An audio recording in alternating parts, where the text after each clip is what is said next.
굉장히 빠르게 로봇을 채택하는 나라로 되고 있어요. 산업화나 이 제조업이 빨리 확산되고 있다 이렇게 해석할 수 있고 인건비가 굉장히 빠르게 늘어나고 아마존은 물류 창고가 전부 다 로봇에 의해서 움직이는데 아직도 우리는 사람에 의해서 움직이거든요. 그러니까 그래서 로봇이라는 거를 미래의 사회 경제 측면에서 한번 볼 필요가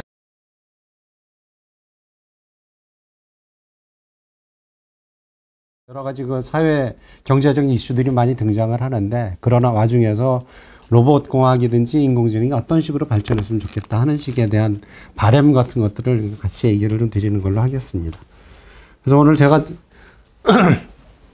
순서로는 여기에 있는 것들에 대충 보면은 이 사람이 이제 썼을 때 1장, 2장, 3장에 해당되는 내용들.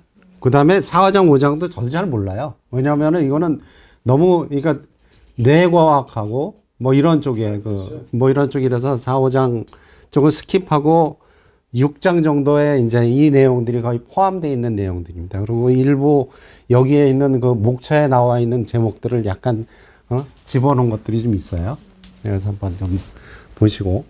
그래서 저는 상상 속의 로봇, 그리고 고전적인 로봇, 로봇이란 무엇인가, 그리고 로봇이 달려온다는 상상이 현실로 되는 거, 그리고 로봇이 또 사라지는 것들도 있어요. 상상과 현실과의 괴리 때문에 사라지는 것들, 그런 예를 좀 보여드리고, 최근에 얘기되고 있는 인공지능과 로봇을 어떻게 융합하느냐 하는 문제들, 그리고 나중에 저는 뭐 인공지능이라고 디파인 안 하고, 이거는 이 보안지능이라고 얘기할 텐데, 그런 AI와 로봇이 만드는 미래 세상, 이런 순서로 얘기를 좀 드리겠습니다. 그리고 이 책에서는 인공지능과 로봇을 구별을 안 해요. 근데 인공지능과 로봇은 어차피 완전히 다른 부분들의 얘기들인데, 너무 그런 것들을 구별을 안 하고 인공지능도 썼다가 로봇도 썼다가 막 하니까 좀 독자들이 헷갈릴 수도 있어요. 그래서 저는 주로 로봇 관점에서, 인공지능도 로봇 관점에서 많이 보고, 뭐 이렇게 얘기를 좀 드리려고 그래요. 저는 저 소개는 아까 해주셨으니까 됐고, 여러분들을 과거로 좀 소환해 드리겠습니다. 그러니까 우리가 여러 가지 상상들을 많이 했었고, 저도 이 만화 영화를 보면서, 그리고 이 음악을 우리가 기억을 막 하잖아요.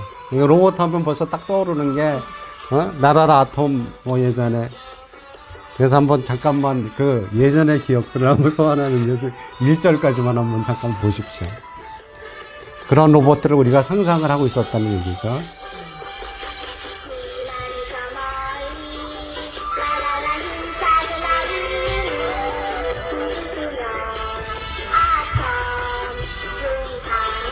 굉장히 예전에 굉장히 많이 노래 따라 부르고 엄청나게 그래서 요새도 그냥 저는 이게 아톰 로봇이 만들어진 게 일본의 만화가 오츠카 대사무라고 하는 사람이 만든 건데, 이 전후에 일본이 막 침체되어 있는 이런 것들을, 그러니까 어떤 미래상을 보여줌으로 해서 사람들에 대한 어떤 침체된 마음들을 좀 북돋을 때 많이 기여했다고 얘기를 하고 있어요.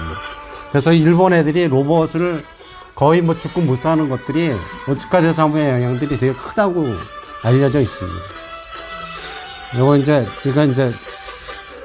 요 놈은 일본 거고, 우리나라는 태권브이, 요거는 저는 안 하겠습니다. 그리고 우리가 상상 속에 있는 것들이 우리가 청소하는 로봇, 원리에 나오는 폐기물 막 있는 것들을 다 걷어가 청소하는 로봇, 이런 것들도 우리가 상상할 수 있고, 예전에 상상했던 것들이 로봇이 이런 것들을 하겠구나 하는 것도 상상을 했는데, 그런 것들이 이제 또 그런 거 상상을 또 하는 것도 있고, 그리고 영화 속에서도 우리가 로봇을 무지무지 봤죠. 첫 번째 로봇이 등장한 영화가 여기서도 나오는 거지만은 메트로폴리스라고 하는 영화입니다. 지금 저도 유튜브 통해서 한번 쭉 들여다 봤는데 아주 요새 복원해가지고 잘 만들었더라고요. 근데 저게 이제 노동운동가 로봇 마리아가 지상과 지하의 세계가 있는데, 지하의 세계에서는 노동만 하는 그런 사람들만 있는 거고, 거기에 노동운동가의 로봇 마리아가 등장해서 한 내용들인데, 요 이미지가 되게 좋아서 그런지 이번에 최근에 제가 그 퀸 콘서트를 갔더니 이 메트로폴리스에 관련되어 있는 화면들을 계속해서 좀 뒤에서 백그라운드로 좀 깔아주더라고요. 그래서 이게 굉장히 유명하고 첨단하면은 처음에 생각하는 것들이 메트로폴리스 이 영화가 그렇게 생각이 됐겠구나 하는 생각을 했고, 그리고 그 금지된 행성이라는 데서 그 영화 1956년도 영화인데 로비라는 영화가 나왔었고, 그리고 뭐 여러분들 다 아시는 스타워즈의 R2D2하고 C3PO. R2D2가 뭐 기억을 뭐 어떻게 하는 뭐 그런 로봇이었고, 그 다음에 사람들 따라서 사람들한테 이 인터랙션을 많이 하면서 뭐 해주는 그런 그 휴머노이드 로봇 C3PO를 여기서 보여줬었죠. 그 다음에 뭐 차례대로 보면은 99년도에 그 가사돌봄 로봇 앤드류.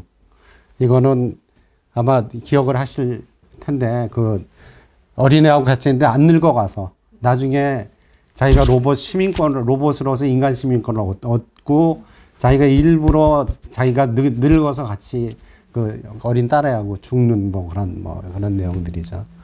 그 다음에 로보캅 이런 것들이 영화 속에서 이제 사람이 다 죽었는데 그 뇌만 남겨놓고 나머지 것들은 다 그 로봇으로 채우는 것들. 터미네이터의 미래에서 온 로봇들. 그리고 요거는 이제 철학적인 이슈까지 전부 다 포함해서 이제 아이로봇이라고, 이 로봇 옛날에 SF를 소설의 아버지라고 얘기하는 사람이 아이작 아시모프잖아요. 아이작 아시모프의 로봇 3원칙. 그래서 뭐 인류를 도와야 된다, 사람을 도와야 된다, 그리고 사람의 명령을 따라야 된다, 2원칙. 그 다음 3원칙이 원칙이 위배되지 않는 한에는 자기를 보호해야 된다, 이렇게 얘기가 되는데, 그러니까 인류를 보호하는 명분으로 해서, 그러니까 이 2원칙인, 그러니까 사람 명령을 안 따르는 로봇이 생겼죠. 그러니까 자기가 생각했을 때는 인류를 위해서는 너 명령을 따를 필요가 없다. 그런 것들 때문에 컨플릭트가 일어나가지고 만드는 그런 영화인데, 재밌었죠. 이게 아이작 아시모프 원작일 거예요. 우리나라가 여기서 나오는데 로봇 강국이다 이거죠. 이미 1434년도에 장영실이 세종시대에 로봇을 만들었다는 거죠.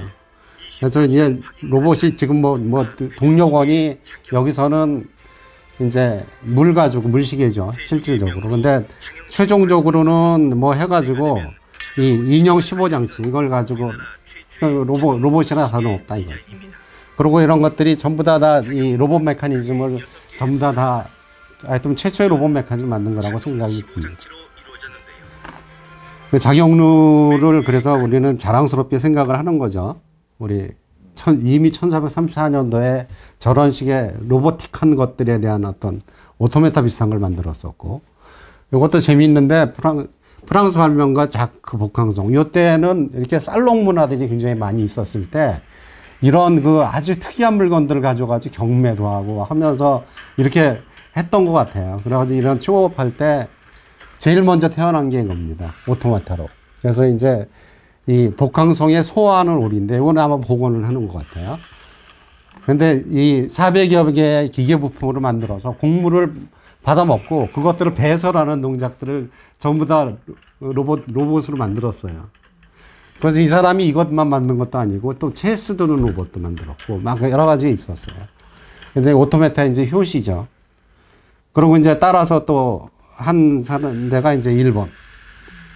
다나카 히사시게라고 하는 친구가 가라꾸리 인형이라고 하는 것들을 만드는데, 이거 로봇에서 어떻게 보면 효시라고 볼 수 있죠. 이거 제가 이 다나카 히사시게가 73세에 도시바를 창업을 합니다. 도시바 창업을 73세 했는데, 저는 도시바 박물관 동경에 가가지고 딱 봤을 때, 정말 신기한 물건들을, 예전에 선풍기, 전구도 거의 에디슨 시대에 거의 전구 만들었고, 도시바에서 굉장히 많이 그랬더라고요. 그 사람이 도시바 창업하기 전에 40대 때 만든 가라꾸기 인형입니다. 실제로 저런 인형까지는, 저거는 이제 실제 하는 것들인지 모르겠는데, 그러니까 만들었겠죠. 근데 저거는 복원까지는 안 한 것 같아요. 차 나르는 로봇은 보여주던데 저거는 화살대에서 이렇게 뽑아가지고 관역을 향해서 겨눠가지고 쫙 하는 것까지 만들었어요. 그래서 뭐 대단하다고 생각을 했었어요. 저 1840년대에 저 그냥 태엽만 가지고 저런 것들을 만들어냈습니다. 그러니까 로봇에 대한 어떤 생각들을 많이 했던 거죠. 이것도 뭐 로봇 본격적으로 나오기 전에 39년도에 웨스팅하우스에서 만든 39년도에 뉴욕 박람회에 소개된 로봇입니다. 그래서 미국에서는 뭐 이렇게 뭐 지정된 동작을 그냥 수행하는 거지만 저런 로봇에 대한 꿈을 계속해서 현실화시키기 위해서 노력을 많이 했었던 것 같아요. 그래서 로봇이라는 얘기는 많이 얘기 들으셨겠지만은 1921년도에 체코 극작가 카렐 차페크가 로섬의 그 유니버셜 로봇이라는데 URU라고 얘기 많이 하는데 실제 연극 대본으로 만든 거죠. 그래서 그것들이 뭐 실제 여러 군데에서 상연도 많이 했고 근데 이거는 로봇이 나중에 반란을 일으키는 내용들이에요. 내용은. 그래서 거기에 이제 로봇타라는 말로 나와서 그게 강제 노동을 의미한답니다. 그래서 그것들이 로봇타에서 유래한 게 이제 로봇이다. 이런 얘기고. 로봇은 여러 가지, 뭐 로봇을 아까도 얘기했지만 인공지능을 로봇이라고 얘기하는 사람도 있고 여러 가지가 있어요. 근데 로봇을 정의를 보면은 저기 ISO가 인터내셔널 스탠다드 오거나이제이션입니다. 그러니까 로봇이라는 것들을 정말 그 세계적으로 공인되어 있는 표준에서 어떻게 얘기하고 있느냐. 그래서 로봇은 2개 이상의 축을 가져야 돼요. 일단은. 그러니까 움직이는 구동축이 2개 이상 가지고 있고 어느 정도의 자율성을 갖고 있는 액추에이티드 메커니즘이다. 이렇게 얘기하고 있어요. 그게 이제 로봇의 정의입니다. 그리고 뭐 그걸 그렇게 왜 액추에이션 하느냐. 그러니까 어떤 주어진 작업을 수행하기 위해서 그런 일들을 하는 것들을 로봇이라고 하여튼 정의를 하고 있습니다. 그 로봇에는 인더스트리얼 로봇하고 서비스 로봇을 이제 구분을 하는데 이것도 이제 그 ISO에서 구분한 거지만 우리가 그냥 보시면은 인더스트리얼 로봇은 제조업용 로봇 이렇게 우리는 번역을 하고 있고 산업용 로봇이라고도 얘기하는 사람이 있지만은 뭐 제조업용 로봇을 하는 것들이 더 맞을 것 같아요. 그래서 산업 현장에서 생산부터 출하까지 공정 내 작업을 수행하기 위한 로봇입니다. 그래서 공장 자동화에 쓰이는 로봇들이 초반기에 많이 있었다가 최근에는 서비스 로봇, 인간의 직접 서비스를 제공해 주는 로봇이에요. 직간접으로. 그래서 개인 서비스 로봇이 있고 거기에 전문 서비스 로봇이 있습니다. 그러니까 많은 부분들에 여러분들이 봤던 것들이 전문 서비스 로봇을 굉장히 많이 보셨을 거예요. 불특정 다수를 위해서 그 서비스 제공, 그러니까 전문화된 작업을 수행해 주는 로봇입니다. 그래서 빌딩 서비스, 뭐 의료복지, 뭐 군사, 뭐 이런 것들을 하겠죠. 또 개인 서비스는 인간 생활과 같이 하면서 개인 퍼스널하게 컨택을 계속해서 인터랙션 하면서 살아가는 로봇이에요. 이런 것들은 여러 군데서 지금 하고 있습니다. 그러니까 그래서 뭐 그렇고 로봇은 개략적으로 구성되는 것들이 그러니까 시각, 시청각, 촉각 이것들이 제일 중요한 로봇의 감각들이고 이외의 감각들을 가지고 그런데 뭐 하여튼 환경을 인지하든지 그렇게 해서 그 다음에 뭐 구동해야 되는 그런 그 에너지원이 있어야 되니까 배터리를 가지고 있고 그 다음에 무엇보다도 구동장치 주로 모터를 활용을 많이 합니다. 전기 모터를 많이 활용하고 그 다음에 사람이 친근하도록 디자인이 돼 있고 그러고 외형은 하여튼 겉이 딱딱한 요새는 뭐 소프트 로봇이라 가지고 물렁물렁한 재질의 로봇도 나오고 있지만 그것도 무엇보다도 중요한 게 두뇌. 그래서 인공지능, 정보처리, 인간과의 상호작용을 담당하는 두뇌까지 포함한 것들을 이렇게 로봇은 그러니까 전형적으로 저렇게 구성이 되고 있습니다.